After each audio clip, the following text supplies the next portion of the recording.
Your fire looks great through the glass. Pellets feeding, flame dancing, everything seems right. But the warm air just isn't reaching you. Most people start blaming the thermostat or the pellets. The real problem is usually the distribution blower. It's the fan that pushes heated air from the stove into your living space. When it dies, the stove becomes a space heater with no fan. All the heat stays trapped inside the firebox. Stick with me for a few minutes. You'll know what it is, why it quits, how to keep it running, and how to tell if yours is the reason you're still wearing a jacket indoors. Plus a few FAQs at the end that might surprise you. Before we touch a thing, unplug the stove. The distribution blower runs on 120 volts. The housing sits near the heat exchanger, so it stays warm. And the fan blades spin fast enough to catch a finger if you reach in while the stove is powered. Pull the cord. Let it cool. Then we work. Part 1. What it is and how it works. The fan that turns your stove's heat into room heat. Meet the distribution blower. You'll also see it listed as the convection blower, the room blower, the circulation fan, or just the room fan. It's a fan mounted below or behind the firebox. Could be a compact centrifugal blower or a long cross-flow fan. Depends on your stove model. Its one job is to blow room air across the heat exchanger tubes and out into your living space. It doesn't touch combustion gases at all. That's the exhaust blower's job from episode 6.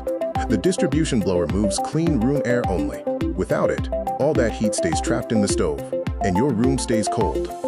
4 key pieces. Number 1, the motor. Usually a shaded pole AC motor that runs whenever the stove reaches operating temperature. Number 2, the fan wheel. Could be a centrifugal impeller or a cross-flow drum, depending on your model. It pulls room air in from the intake grill and pushes it across the heat exchanger. Number 3, the housing. Directs the airflow path from intake to outlet. And number 4, the snap disc. That's the temperature switch mounted near the heat exchanger that tells the blower when to start. It waits until the stove hits about 120 to 140 degrees, then clicks on. When the stove cools after shutdown, it clicks off. Part 2, common failures. The 2 things that take distribution blowers out. 2 killers. Number 1, bearing wear. The motor runs for hours every day during heating season. Heat radiating from the firebox breaks down the bearing lubricant over time. You'll hear grinding, squealing, or a wobble. Eventually, the motor seizes and the fan stops. Number 2, dust and debris buildup. This fan moves room air, not exhaust. That means it pulls in household dust, pet hair, lint, and anything else floating in your living space. It coats the fan blades, clogs the intake grill, and restricts airflow. The motor works harder, runs hotter, and wears out faster. Here's what trips people up. The distribution blower has nothing to do with combustion. When it dies, the fire keeps burning perfectly. Pellets feed, flame looks good, exhaust blower still pulls draft. Everything seems fine, except the room stays cold. Or worse, the stove overheats because the heat has nowhere to go, and the high-limit safety switch shuts everything down. People think the whole stove is broken. They call a technician. $300 later, the tech replaces a $60 fan. The fire was never the problem. The fan was. Part 3, maintenance tips. 3 habits that keep your distribution blower pushing warm air for seasons. Habit number 1, vacuum the intake grill every 2 to 4 weeks during heating season. The intake grill is where room air enters the stove on its way to the distribution blower. Dust, pet hair, and lint collect there fast, especially if you have pets or carpet. Use a vacuum with a brush attachment. 30 seconds. When the grill is clear, the blower pulls air easily, and the motor runs cool. When it's clogged, airflow drops, the heat exchanger can't shed heat, and you're shortening the motor's life every day it runs restricted. Habit number 2, pull the blower and clean the fan blades once a year. End of heating season is the perfect time, usually 4 to 6 bolts and 1 wiring connector to remove it. Use a stiff nylon brush or a damp cloth to wipe buildup off each blade. While it's out, spin the fan by hand. Smooth and free means the bearings are good. Any grinding, catching, or wobble means they're going. A 20-minute job that lets you catch a failing blower before next winter. Habit number 3, listen when the blower kicks on. The distribution blower doesn't start right away. It waits for the snap disc to sense operating temperature, usually 2 to 5 minutes after the fire lights. When it clicks on, just listen. A healthy distribution blower hums quietly.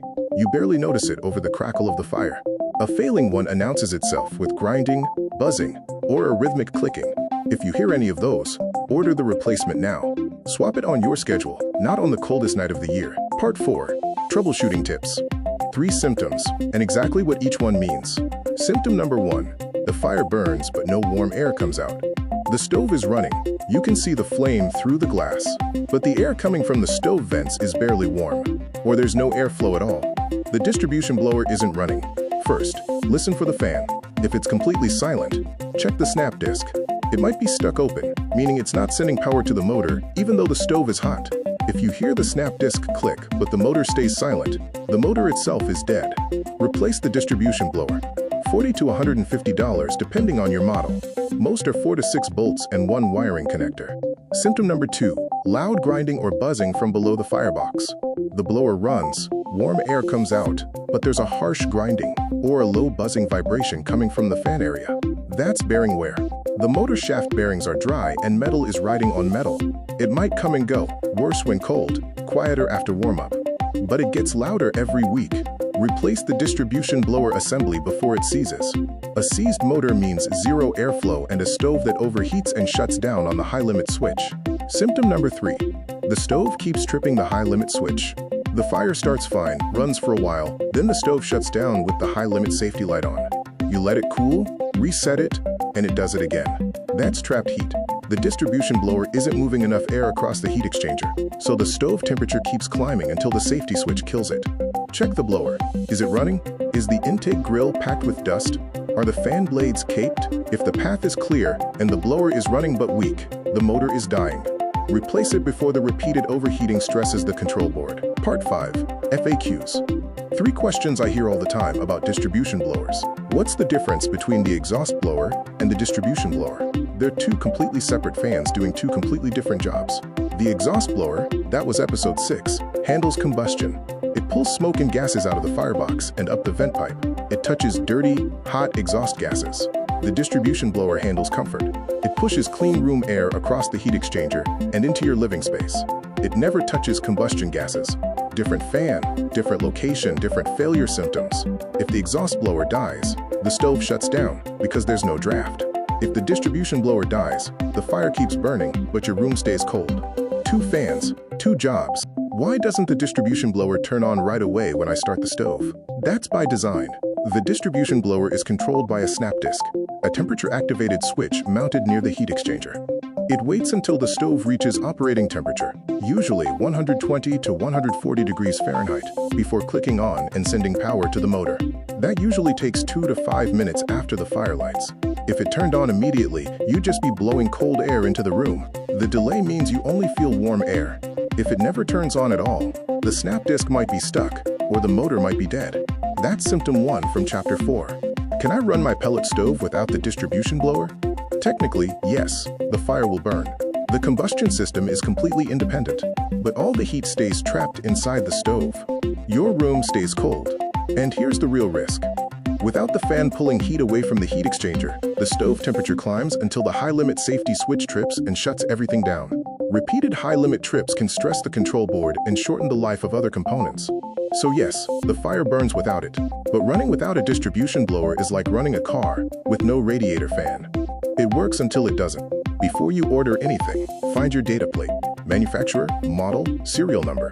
Most pellet stoves have it bolted to the back panel. Some put it inside the hopper lid. A few tuck it on the inside of the firebox door. Snap a photo with your phone. That's what we'll need to match your parts. Then head to the website. Pick your manufacturer, pick your model. Every part on that page is guaranteed to fit your stove. No guessing, no measuring, no wrong part returns.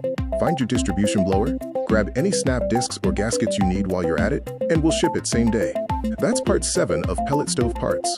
Distribution blowers, convection fans, snap discs, and full blower kits, all in stock. Free shipping over $99, 90-day warranty on every part, and 15+ years behind the same counter. Link in the description. Subscribe, hit the bell, and we'll see you next part.